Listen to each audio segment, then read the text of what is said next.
Learning any new language requires that you first understand the symbols with which the language is to be written. Music is a language, and like any other language, it has its own set of symbols.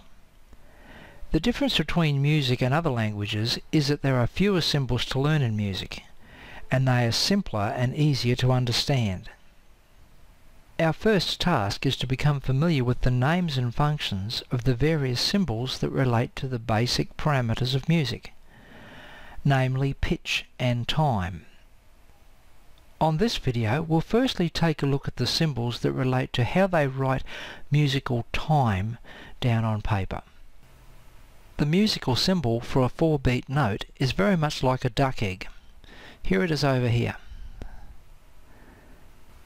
And what I've done over here is try to represent visually the duration of the note. In other words, the note would be played on the first beat, and we'd want the sound to continue to ring on for 4 full beats. So our next step is to practice playing a 4-beat note. And I'm just going to play the first string open on our guitar, the E string. 1, 2, 3, 4. 1, 2, 3, 4. 1, 2, 3, 4. 1, 2, 3, 4. The symbol for a 2-beat note is once again our egg shape. Only this time it sprouted a tail. Now the way I'm describing it might sound crazy, but if it helps you remember that shape, it's done its job. Over here, again we have the visual representation of a 2-beat note. So we'd play a note on the first beat,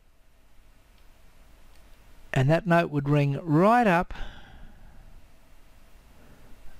till we play the next note, which would be on the 3rd beat, and we'll let that ring across up to beat 4. Let's have a listen to the 2-beat note played once more on the first string of the guitar.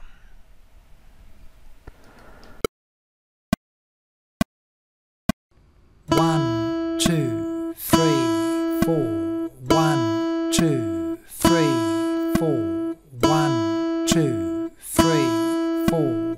1, 2, 3, 4. The symbol for a 1-beat note looks very much like a tadpole.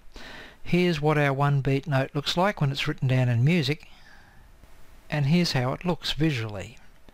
The first beat would sound right up to the 2nd beat, and we'd play the note again, and it would ring on until we played the 3rd beat, which in turn would ring on until we played the 4th beat. Now it's time to listen to how the 1-beat notes sound when we play them on the first string of the guitar.